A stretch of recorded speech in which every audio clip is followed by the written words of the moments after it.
commitment. First and above all to Christ. Ang buong Kristiyanong pagkabuhay ay nasa salitang commitment. Una sa lahat kay Kristo. But also to the church, to the family, to marriage, to friendship, to ministry. None of this will ever flourish apart from commitment. Wala hong magtatagumpay na iglesia, pamilya, pag-aasawa, pagkakaibigan, ministeryo, kung walang commitment. Diba? Halimbawa, in example yung marriage, can never produce security, satisfaction, and growth that it promises unless there is commitment. Kung halimbawa, sa marriage, yung sa asawa babae, lalaki, walang commitment. Magpapakasal lang tayo, basta makasal tayo. Bahala ka na sa buhay mo, bahala ako sa buhay ko. Kung magkaanak tayo, bahala rin siya sa buhay niya. So, walang magpa-flourish na marriage, friendship, ministry kung walang commitment. Sabi rin niya, you do not have to go to church to be a Christian. Totoo naman. Kasi pag naligtas ka, na-born again ka, ikaw ay Christian. Hindi mo kailangan pumunta sa church para ma-born again. Pero, parang sa kasal yan, hindi mo kailangan umuwi ng bahay para sabihin kasal ka. Pero dahil may commitment ka sa asawa mo, kailangan mo umuwi ng bahay. Dahil may commitment ka kay Kristo, kailangan mo maging bahagi ng isang local church. Kasi pag hindi mo ginawa iyon, magkakaroon ng very poor relationship sa Christian life, sa friendship, sa ministry, sa family, at sa iglesia. Kung walang commitment, walang magtatagumpay. Lahat ng mangyayari, gagawin ay kabiguan lahat. Pero bago yan, maglalagay tayo ng biblical foundation para sa commitment. Tatawag ako ng mga babasa, babasahin nyo para magsimula tayo sa biblical commitment. Biblical foundation ng commitment. Pangalawa, yung mga hindi dapat maging example ng Kristiyano. Pangatlo, ang reason bakit dapat maging committed sa isang local church. Una, sino pwedeng bumasa? 1 John chapter 11 to 18.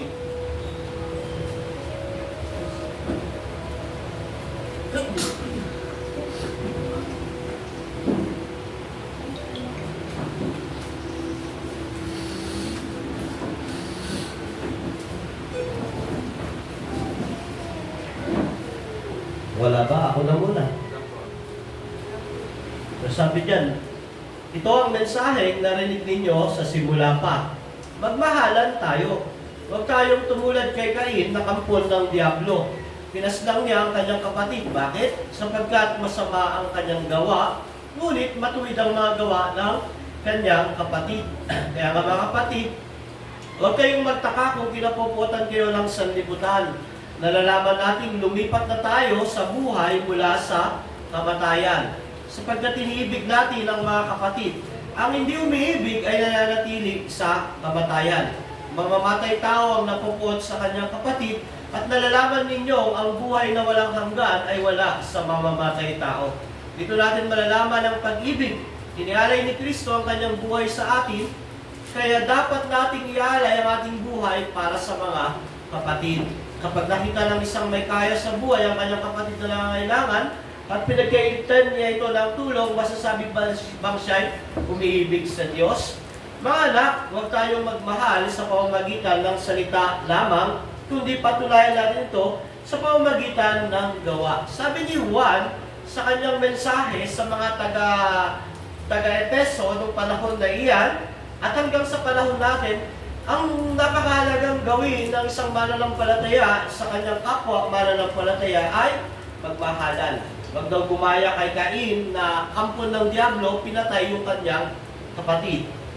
So, magkapatid si Cain at Abel, pinatay niya yung kapatid niya. So sa church, may ganyan. Magkapatid sa pananampalataya, pero sinisiraan, kinamumuhian ang kanyang kapatid. Kaya sabi niya, kaya mga kapatid, huwag kayong magtaka kung kinapopotan kayo ng sanlibutan.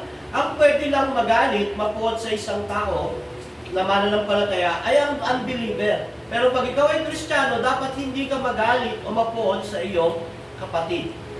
Bakit? Dahil yung ganong paniniwala, ganong kaisipan, sabi niya na ang hindi umiibig ay nananatili pa sa kamatayan o unbeliever pa. Ano yung motivation? Bakit kailangan magmahalan ang mga covenant member ng local church? Magkaroon ng commitment sa bawat isa. Sa bawat isa sa atin, magkaroon tayo ng commitment. Sabi diyan, ang nalalaman ninyo, ang buhay na walang hanggan ay wala sa mamamatay tao. Dito natin malalaman ang pag-ibig. Inialay ni Kristo ang kanyang buhay para sa atin. Ano yung command? Kaya dapat din nating ialay ang ating buhay para sa mga kapatid. At sa 18, sabi niya, mga anak, huwag tayong magmahal sa pamamagitan ng salita lamang, kundi patunayan natin ito sa pamamagitan ng gawa. Sinasabi ni John na ang mga mananampalataya ay dapat maging committed sa kanyang kapwa mananampalataya. Dapat binamahal niya, hindi pinapatay kagaya ni Cain na pinatay si Abel, hindi kinapopuotan, hindi kinagagali yung kinamumuhian. Dapat minamahal niya. At sabi niya sa huli, mga anak, huwag tayong magmahal sa pamamagitan ng salita lamang, kundi patunayan natin ito sa pamamagitan ng gawa. Yan ay isang verse tungkol sa commitment. Paano maging committed sa church? Maging committed ka sa mga members sa church. Paano yon? Sa pamamagitan ba ng salita na, halika, maglaro tayo, church. Kunyari, kapatid kita. Kunyari, mahal kita. Kunyari, tutulungan kita na lumago sa pananampalataya at kabanalan. Hindi po. Sabi ni John, huwag sa pamamagitan ng salita lamang, kundi patunayan natin ito sa pamamagitan ng gawa. Pangalawa, sino po pwedeng umasa?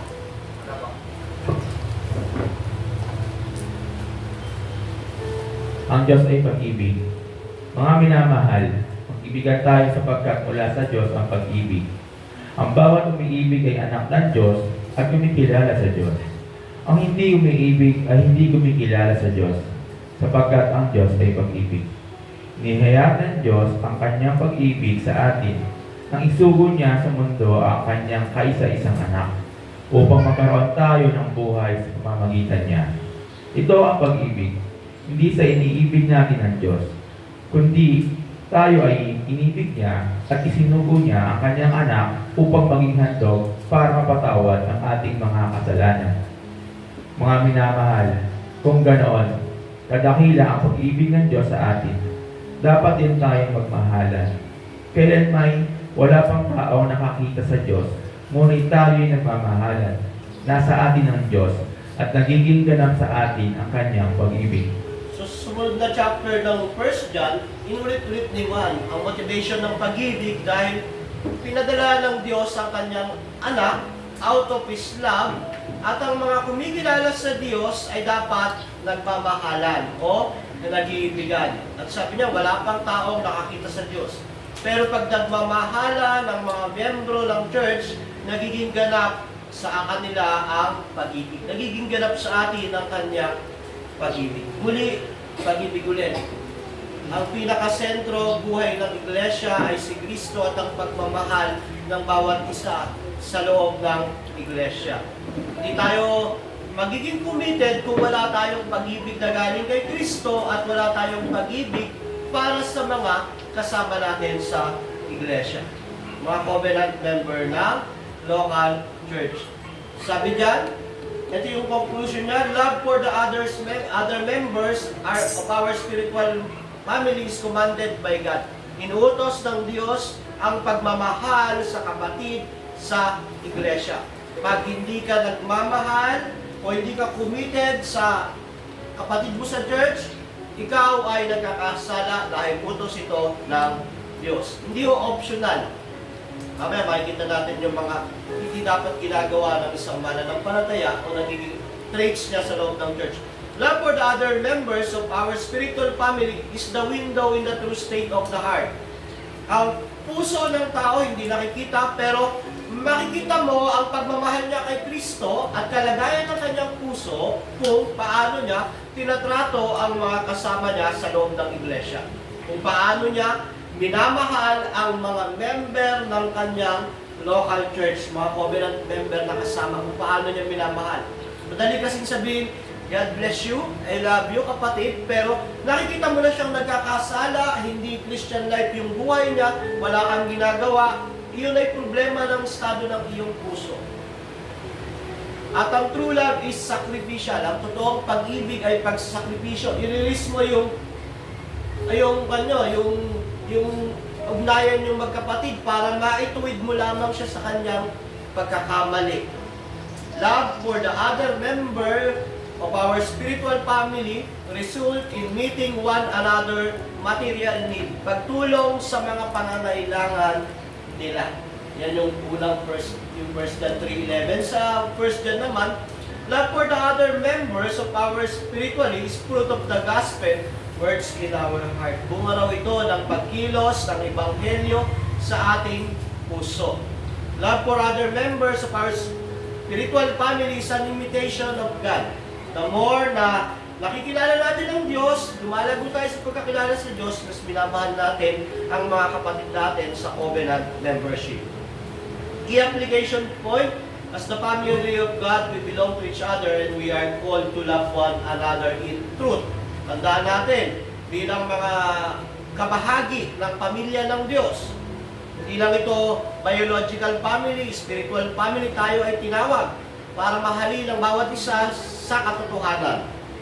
Kaya pag wala sa katotohanan ng kapatid, sabi ng Matthew 18, kausapin siya.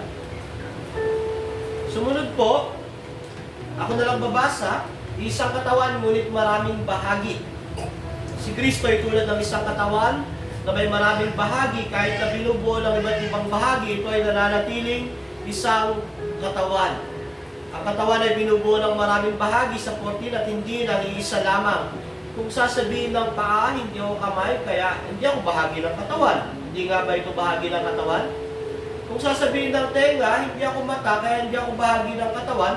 Hindi na nga ba ito bahagi ng katawan kung puro mata lamang ang buong katawan? Paano ito makakarinig?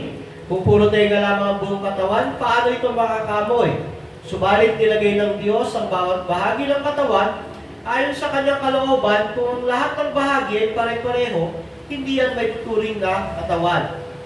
Ngunit ang totoo, marami ang mga bahagi, ngunit isa lamang ang katawan. Hindi rin naman masasabi ng mata sa kamay, hindi kita kailangan, ni ng ulo sa mga paa, hindi ko kayo kailangan. Sa katunayan ng mga bahagi, parang maihina ang siya pang ng kailangan. Ang mga bahagi ng katawan na inaakala natin hindi gaano kapuri-puri ay pinagbukulan ng higit na pagpapahalaga. Ang mga bahaging hindi likas na maganda, ang siya nating pinahahalagan.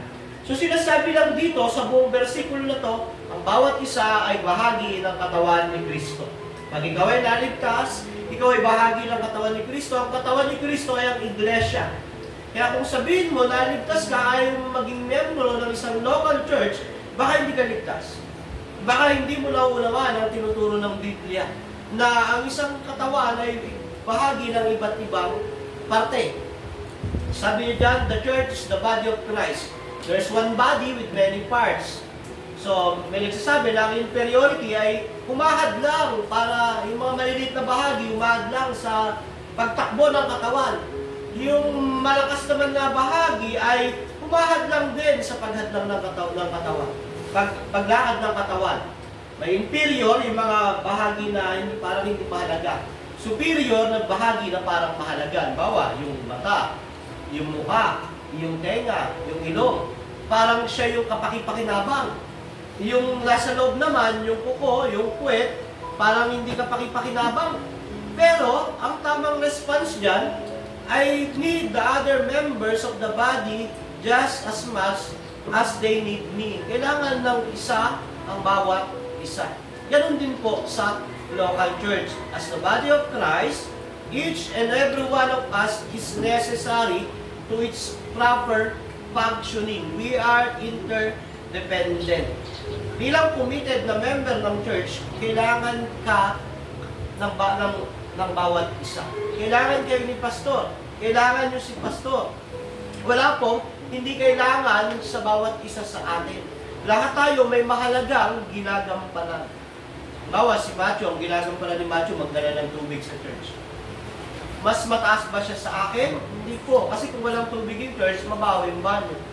Lahat tayo nakadepende sa bawat isa.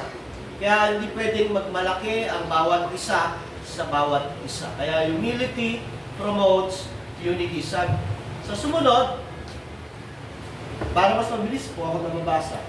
Mahaba pa kasi ito. Lumapit kayo sa Kanya, sa batong buhay, na tinakwil ng mga tao, ngunit pinili ng Diyos, mahalaga sa Kanyang paningin. Sa 5, tulad ng mga batong buhay, na maging bahagi kayo ng isang templong espiritual bilang mga paring itinalaga para sa Diyos. Nagalay kayo sa Diyos ng mga handog na espiritual na kalugod-lugod sa Kanya sa pamamagitan ni Kristo. Sa 7, kaya nga mahalaga siya sa inyong mga sumasampalataya sa Kanya. Ngunit sa mga hindi sumasampalataya, natutupad ang mga ito. Ang batong tinakwil ng mga pagtayo ng pundasyon ay siyang naging batong pundasyon at ito ang batong katitisuran ng mga tao. Batong ikadadapa nila at isod sila sapagkat hindi sumunod sa salita ng Diyos. Ngunit kayo, sabi ni Pedro, isang lahing pinili, mga maharlikang pari, isang bansang hinirang, bayang pag-aari ng Diyos, pinili upang magpahayag ng kanyang mga kahangahang gawa. Ang mga mananampalataya raw ay mga bato na nakalagay sa isang templong espiritual, tinalaga bilang mga pari, isang bansang hinirang.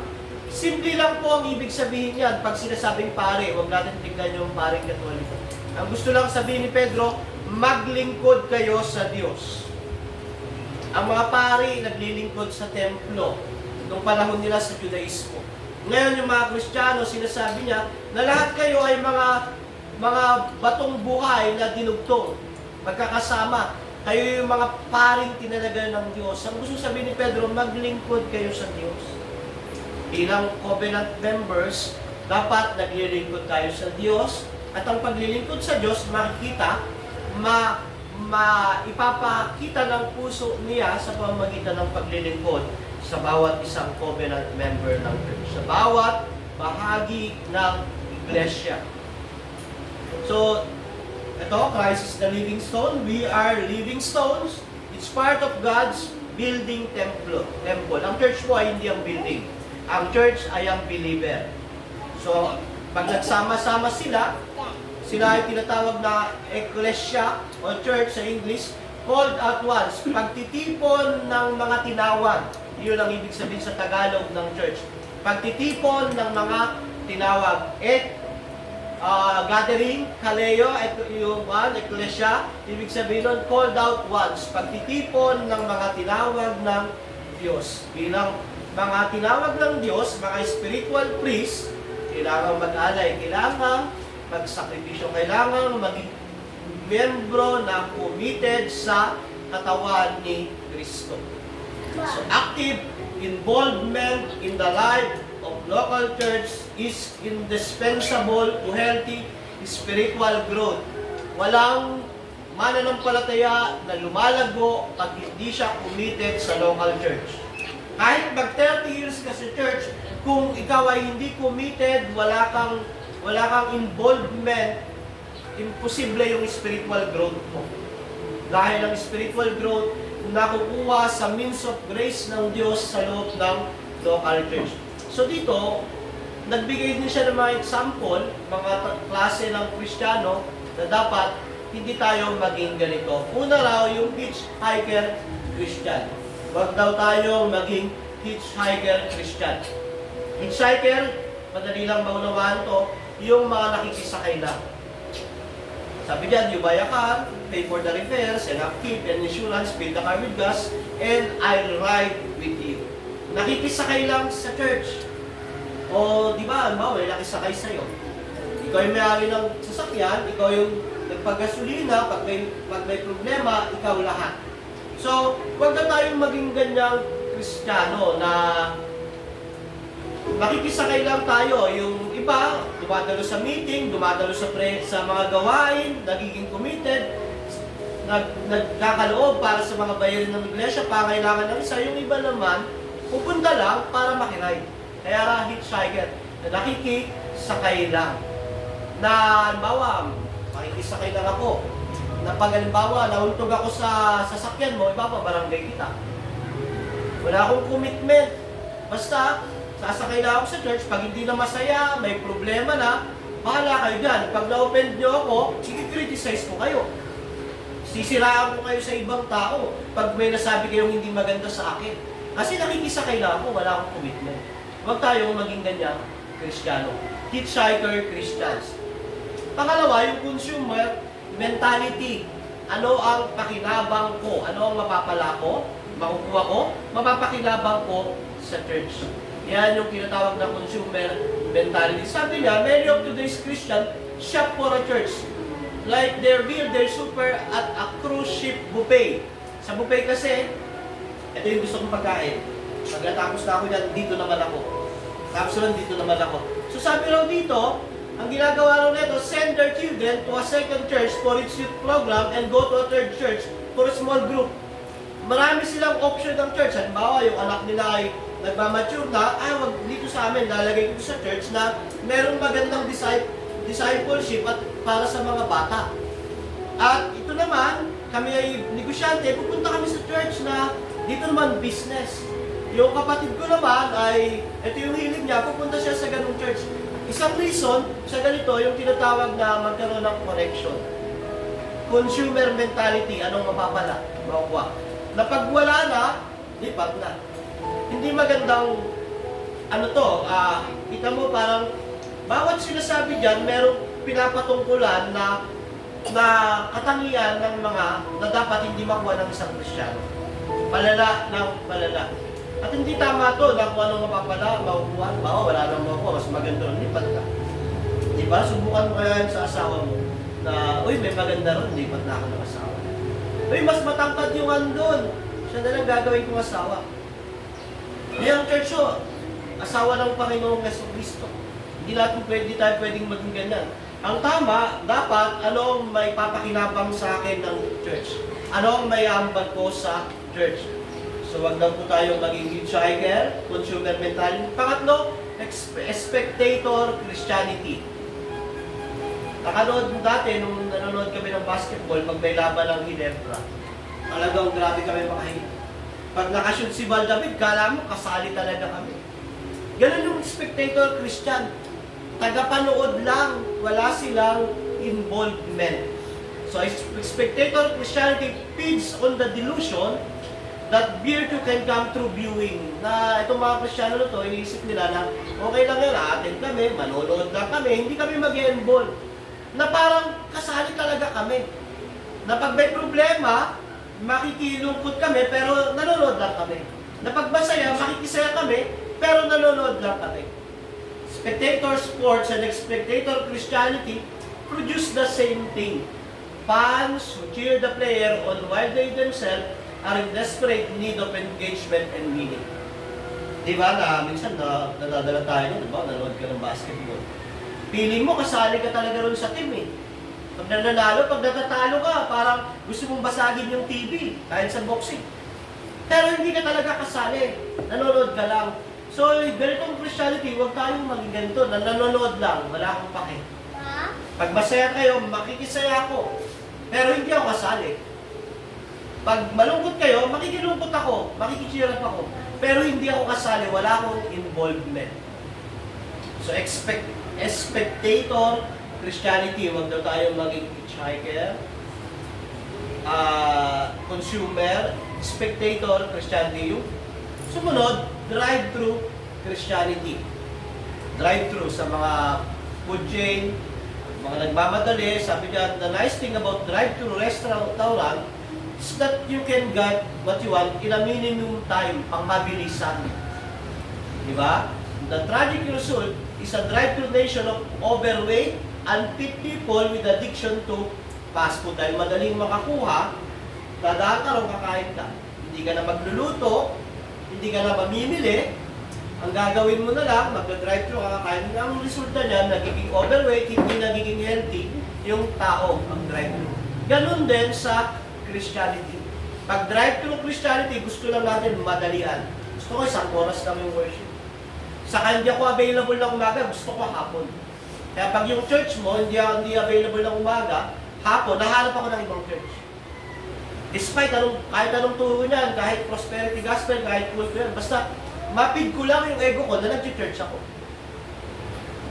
Drive-thru, pag halimbawa, ayaw ko sa KFC ngayon, Kingdom Fellowship Church, pupunta ako sa McDonald's Church. Diba? Pag ayaw ko naman sa McDonald's, pupunta ako sa Jollibee. Drive-thru lang, wala akong commitment, wala akong dedication. Basta dadaan na ako dyan, sa oras, alis na. Pag ayaw ko na sa inyo, lipat na ako ng iba. So sabi dyan, there's a happy price extracted over time in the habit and the arteries of a clubby soul. Meron daw, yung hindi ka magiging masaya, magiging habit mo yan. So a family that is unfit for the battles, hindi ka lumalago, has no conception of being Christian soldier in a great spiritual battle. Kasi pag drive-thru ka lang sa oras, hindi mo nalalaman yung nangyayari sa loob ng church. Yung mga ginagawa, yung mga sakripisyo, yung mga pag-aaral, yung mga problema ng church, drive-thru lang. Tandaan ka na. Sumunod, relationless. Alam natin yan. Ito yung walang relasyon. Na nung pandemic, sikat to eh. Sabi niya, nung pandemic kasi sinulat to, nung pandemic to, relationless. Manonood lang sa TV. Pagkatapos manonood ng TV, tapos na. Kaya sabi, in the light of New Testament, call to believers to be part of the life of a community people. Yan ang inuutos, maging part ng community people. It is ironic that there are actually churches that trade in anonymity, going sober to abolish membership and the registry of guests. Wala nang membership, wala nang... Basta atin lang. Some churches have even replaced a pastor in a place for a video. Ayaw na matin nga ng church. Video na lang. Baka panonorin niya si John MacArthur. Panonorin niya yun si CCM, si Victory Church. Ganun na lang, relationless. Wala siyang membership. Hindi siya umaatin para magsuri sa mga membro. Mahalaga lang sa kanya, marinig ko yung preaching. Ma-edify yung ego ko na Kristiyano ako kasi nakikinig ako. Kristiyano ako kasi may Bible ako. Kristiyano ako kasi nananalangin ako. Pero ayaw ko ng church. Ayaw ko ng relationship sa mga covenant member ng church. And this is relationless Christianity. Hindi ito tama at usually ang mga gumagawa dyan, unbeliever. Di ba? Meron nga, madalas ko narinig yan pag yung mga unbeliever na religion. Sabi ka, pag tinatanong mo, nag-church ka pa ba? Hindi naman ako nakakalimot kay Lord eh. Lagi kaya siyang nasa puso ko. Pero hindi siya nagsisimba paglinggo. Hindi naman ako nakakalimot kay Lord. Nananalangin nga ako sa pinapakinggan ng Panginoon niya. Simba kapag linggo, ay hindi kasi may trabaho kami. Simba kapag linggo, ay hindi kasi may pasok ako, busy kami yan. Relationless Christianity. Kumusta yung Sunday worship? Nanood lang ako ng video ng CCM. Member ka ron? Hindi. Pero ang ganda ng preaching, blessed na blessed ako. So, relationless Christianity. Churchless worshiper, ito rin yun, mas malala.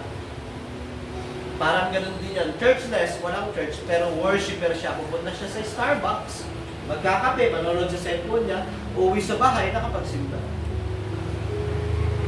So, mga uncommitted, walang commitment, at walang paglago. So, alam ito ng Panginoon, sabi niya, of course, none of this is a surprise to God. Lahat naman alam ng Diyos, kaya di surprise ito na dating panahon. Actually, sinulat sa Ikalawang Timoteo chapter 2, verse 3, sabi diyan. Ikalawang Timoteo 3, 1 to 5, sabi diyan, sapagkat ang mga tao'y magiging maibigin sa sarili. Yung mga hitchhiker, ang pagmamahal nun sa sarili lang, kaya ayaw nila ng commitment sa church. Gusto nila nakikisakay lang. Yung mga consumer mentality, sa sarili lang, ano mapapakinabang ko? Pag wala akong pakinabang, ayoko na sa church na, maraming church eh. Yung mga tinatawag natin na expectator, ayoko ng involvement kasi pag sumali ako dyan, basketball, masasaktan pa ako. Gusto ko, manonood lang. Ang mga taong yan, maibigin sa sarili, yung relationless. Yung tinatawag natin na worship, churchless Christianity, mga maibigin sa sarili. Bukod doon, maibigin sa salapi. Kasi pag gandun ka sa church, tutulong ka sa mga covenant members, magbibigay ka sa pagpapalawak ng gospel. Meron kayong fellowship, gagastos ka. Gastos lang yan, church. So, magiging maibigin sa sandapi. Palalo, mapagmataas, alam ko na yan. Yan, hindi naman tuturo ng kabilang pastor. Mapagsamantala. Di ba? Ano ba pakinabang ko sa church na yan? Alam ko, kayo dito sa church namin kasi dito, pang matatanda. Doon kayo para ma-develop yung mga talent nyo. So, ang resulta, nagiging swayel sa magulang. Kasi hindi nila nakikita kung paano mag-worship yung magulang nila. Ang nakikita nila, yung barkada na kasigidad nila, na wala rin gabay ng magulang dahil yung mga magulang magkakasama sa loob. Sila magkakasama, nagiging swayel sa magulang. Walang utang na loob at lapastangan sa Diyos. Sila yung magiging walang pagmamahal sa kapwa. Dahil hitchhiker ka, dahil consumer Christian ka, dahil ikaw ay spectator, relationsless, dahil ikaw ay churchless, anong pakialam mo sa kapwa? Diba? Ang isang reason, bakit nasa local church tayo, dahil kinuman ng Panginoon at dahil gusto natin ng relationship sa kapwa natin, tinubos ni Kristo. Gusto natin mapalago ang bawat isa, mapalago rin tayo sa buhay ng kabanalan at paglilingkod sa Diyos. Walang kabag, mapalirang puri. Yan yung mga tawag dito, consumer Christian, pag nasaktan na, ganyan yung church yan, puro kasalanan ang pinipreach. Hindi marunong mag-joke yung pastor. Walang pagpipigil sa sarili, maralakas at walang magkapahalaga sa mabuti. Sila'y magiging mga taksil, madalos-dalos, mayayabang, maibigin sa kalayawan, sa halip na maibigin sa Diyos.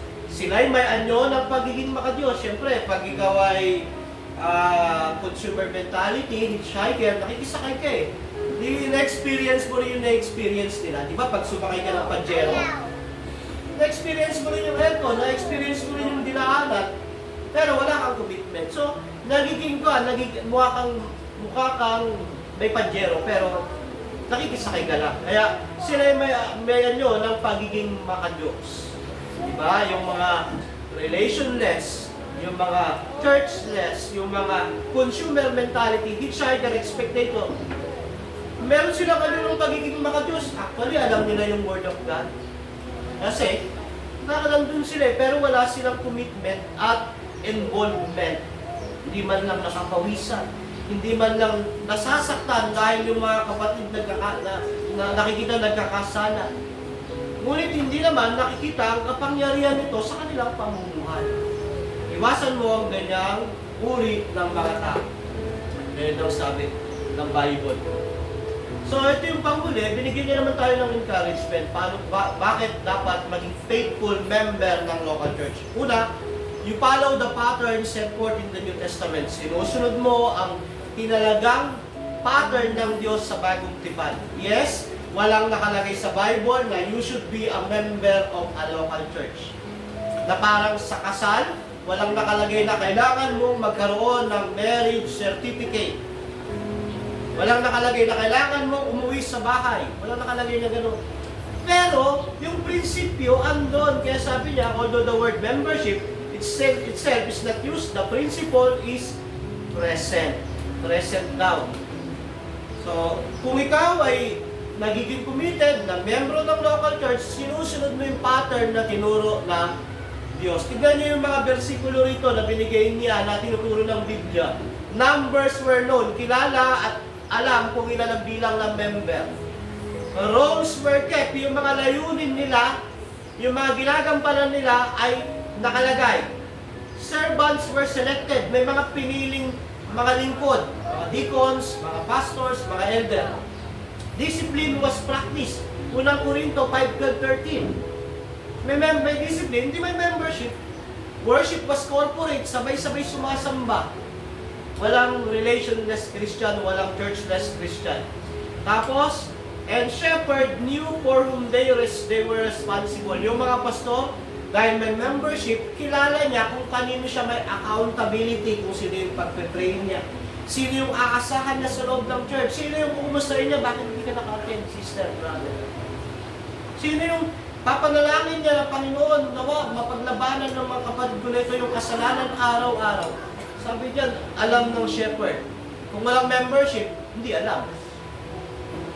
Kaya nga, napakahalaga ng membership at magkaroon ng commitment sa local church.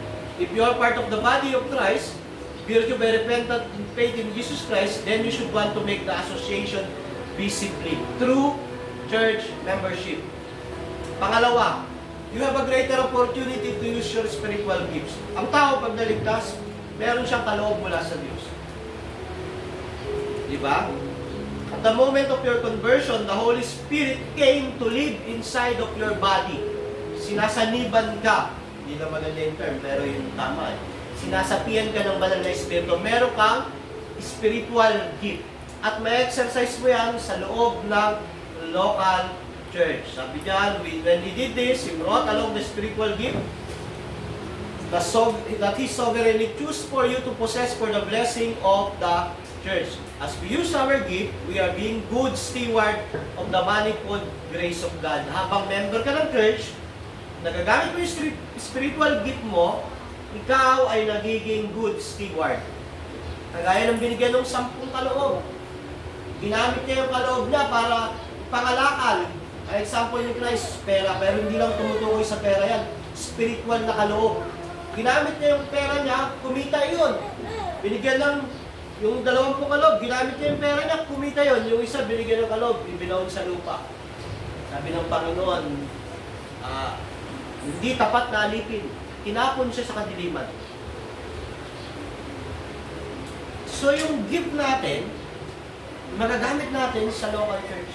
Yung parable ni Christ na yun, hindi lang tumutukoy sa pera. Pero ang best example kasi pera.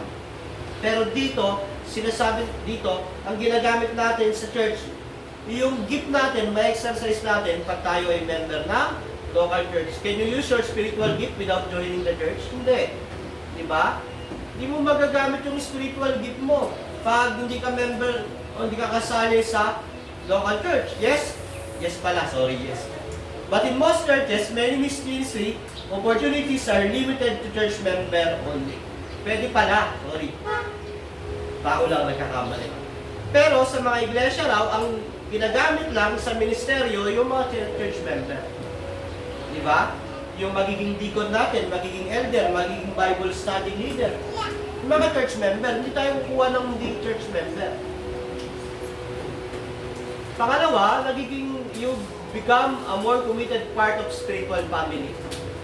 Pag nagpapamember ka sa church, nagiging committed ka na bahagi ng spiritual na pamilya ng Diyos. Joining a local church demonstrate a certain level of commitment. Andiyan yung mga verse. So, isa na lang natin.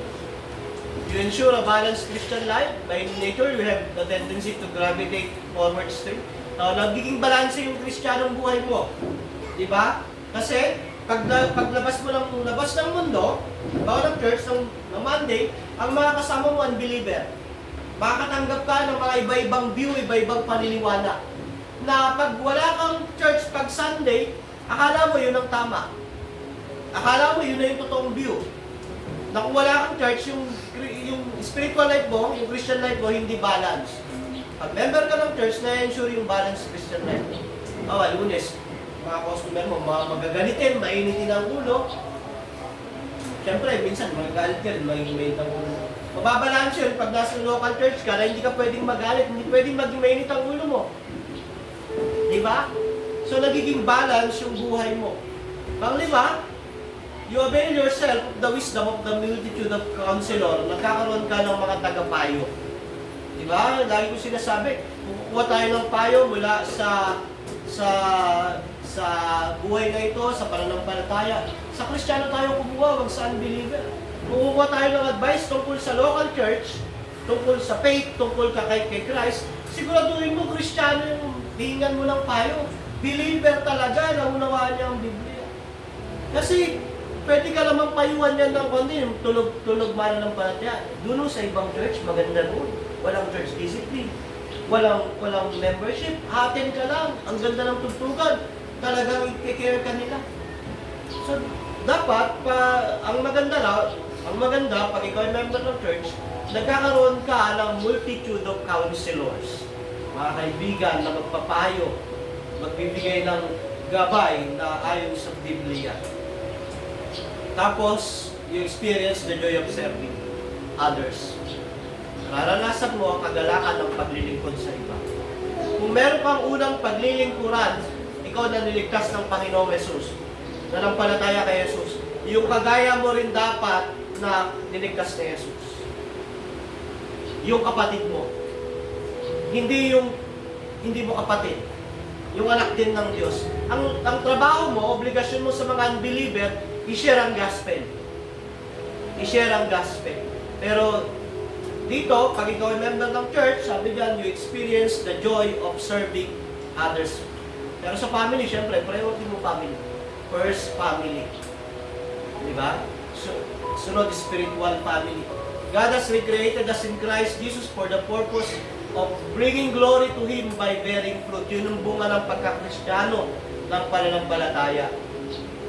So yun lamang, kung ikaw ay niligtas ni Jesus, ikaw ay dapat maging bahagi ng katawan ni Jesus at maging committed na member ng church dahil ang love kay Jesus ay mapapatunayan sa love sa kapatid sa local church.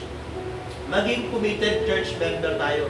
Huwag mo tayong maging insider Christian, consumer mentality Christian, spectator Christian, relationless Christian, churchless Christian. Ano dapat tayo? Maging committed Christian. At ang committed Christian, member ng local church, mahal niya yung kapatid niya dahil una siyang minahal ng Panginoong Jesus. Tayo po'y manalangin, Panginoon, sa umagang ito. Salamat sa pagtuturo, panimula ng pag-aaral namin ng ecclesiology ng church, Panginoon. Tulungan mo kami palagi at samahan itong aming panalangin sa pangalan ni Jesus. Amen. Tanong po?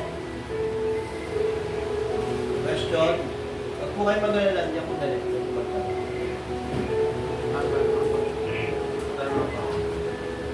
Story morning po. Paano ko po kaya i-approach yung mga kasama ng mga believer na yun nga po pag sinabi na let's say, tinanong ko sila, naniniwala ako sa Lord. Sinabi nila na yes, pwede bang sabihin, ba't di ka pupunta ng sa church ang Sunday? So, yung ganong ano po, paano ko siya i-approach? Kasi siyempre, marami kong mag-claim na yes, naniniwala ako, nasa puso ko siya, di ako nakakalimot. Pero once pagka sinabi mo na, if totoo yung faith mo, ba't wala ka sa church ng Sunday?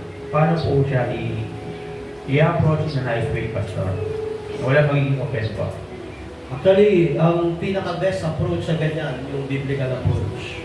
Sabi ng Santiago chapter 2, 17 ba yun, ma? Nakikinig ako sa Santiago chapter 2, 17. Pinaka-best na paraan para i-approach ay through biblical approach. Santiago. Ma-open siya, hindi siya ma-open, hindi natin problema iyon. Pero hanggat maaari, maging mahinahon, maayos. So, ang Bible, pag ang Bible ang nagsalita, yun naman. Pinaka-best approach. Ano sabi? 2:17. Kita mo nga, tama. Yun naman, patay na ang marambang tayo walang halakit na gawa. Sabi ng Santiago 2:17, ang pananampalatayang walang gawa ay patay. Lahat ng tao nagsasabi sila ay nananampalataya. Pero, dapat pinapakita iyon sa pamamagitan ng gawa. Mabubuting gawa. Ano ang mabuting gawa? Sumamba sa Panginoon ang una. Kung may faith ka talaga at tunay ang faith, dapat may panahon ka sa pagsamba sa Panginoon. So, yun yung unang verse. Pangalawa, yung sa Santiago ulit, tumalala na ang Diablo, naniniwala din, nanginginig pa.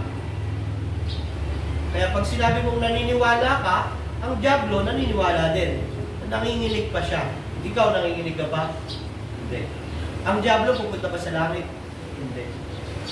So, madali mag-profess ng faith. Pero dapat, pinapakita sa gawa. At even the devils believe. Actually, mas kilala ng Diablo ang Diyos kaysa sa atin. Alam niya, before nandun siya kasama sa kalangitan. Di ba? Nalaglag lang siya dahil sa pride, sa kasalanan. Nag-fall siya. So kung ang devil naniniwala, nanginginig, hindi maniligtas, papunta kay Perno, lalo yung mga tao na nagsasabi na naniniwala naman ako sa Diyos pero wala akong time para sumamba. So ang pinaka-best noon, i-share ang gospel. Bawa yung gano'n.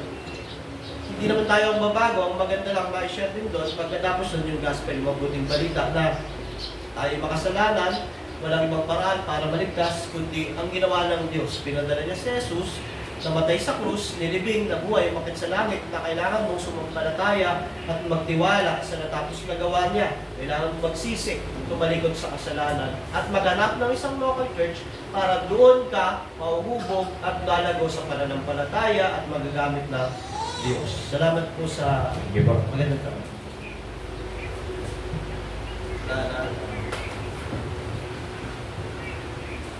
Pastor, tanong ko po. Ano po, meron po kasi ako na-encounter na kwento, which is the true story po na ano. Isa po siyang believer noon na tawag ito, naging active po siya sa church, nag-evangelize, basta po yung mga gawain po sa church na active po siya. Tapos po may time na, tumalikod po siya, sumama po siya sa same sex po niya. Tapos, alam niya po yung we are saved by the grace of God. Save po ba na kung alam mong believer ngayon, maging unbeliever? Wala pong believer, genuine Christian na nagiging un-Christian. Walang ganon. Walang dating mananampalataya tapos hindi na mananampalataya. It's either ligtas siya na nandun lang siya sa kalagayang iyon, namumuhay sa kasalanan, at darating ang panahon, kikilusan ng Diyos, iaalisin siya noon, o kaya didisiplinahin siya ng Diyos kung ligtas siya. O it's either hindi talaga siya ligtas, napunta siya noon, tumalikod siya, nag-apostatize, at darating panahon, mapupunta siya sa impyerno. Walang believer na naging unbeliever. It's either unbeliever talaga siya, kahit active siya sa church, kahit naging pastor pa siya, tumalikod siya. Kasi sabi nga ni Juan, umalis sila siya sa atin, sa 1 John, umalis sila sa atin dahil hindi talaga sila kabilang sa atin. Sabi naman dun sa mga ligtas talaga, sa Pilipos 1:2 na he who began a good work in you, siya na nagpasimula ng magandang bagay sa iyo, tatapusin niya yon hanggang sa panahon ng pagdating ni Kristo. So, dumarating ang panahon, lahat naman tayo nagkakasala. Pero kung totoong ligtas yung taong yon, didisiplinahin siya ng Lord, wala siyang local church, at iwalag na siya, didisiplinahin siya ng Diyos. Kahit ang gagawin ng Diyos, lahat ng sakit, kahit patayin ng Diyos lahat ng kamag-anak niya, maibalik lang siya dahil anak siya ng Diyos. Pero pag hindi siya ligtas, patuloy siya, hindi talaga siya ligtas. Hindi po nawawala ang kaligtasan. Kasi ang kaligtasan ay hindi gawa ng tao, gawa ng Diyos. Yung John 10:27 na sinasabi, sabi ni Jesus na hindi sila maagaw sa akin dinuman. Ang Ama ay dakila sa lahat, ako at ang Ama ay isa. Hanggang 30. So yun. Pastor, bye. Maganda umaga po. Bali, tanong ko lang po, Pastor, yung salvation. Paano po na, pwede po bang mangyari ng salvation is by situation? Kasi po, kung titignan po natin sa napag-aaral natin, na kailangan, kumbaga, merong commitment, merong kailangan gawin. Pero dun po sa nangyari sa katabi ni Kristo, na napako sa krus, na naligtas po siya, wala po siyang ginawang commitment. Paano po natin i-connect yung dalawa sa commitment? Actually, wala na kasing panahon para gumawa pa siya ng commitment. At rare lang yon, isang beses lang nangyari yon sa Biblia. So, ang pinakamagandang nagawa niya ay nung nanampalataya siya, sinaway niya yung nasa kabila. Sinabi niya na, huwag mong sabihin niya, dapat lamang sa ating maparusahan. Inamin niya yung pagkakasala niya.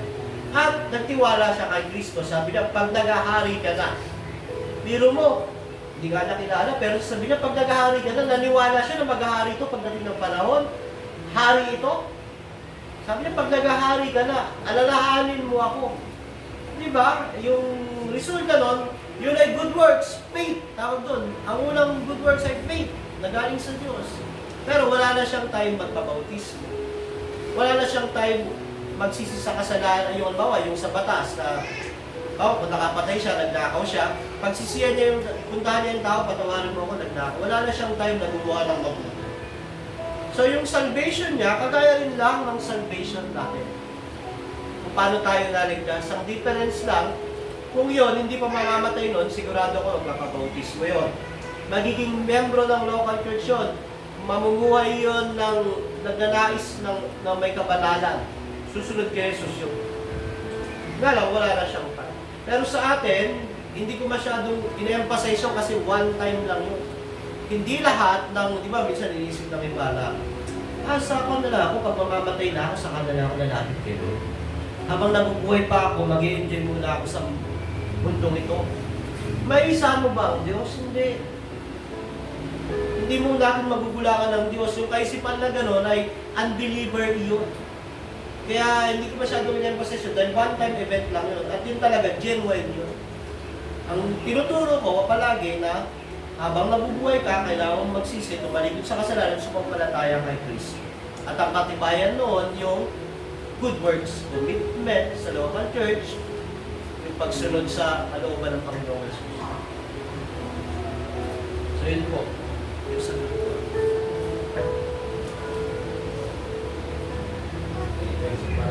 Wala na po ba? Kung wala na, tayo... Sige po, kung wala na, tayo mag-break 5 minutes.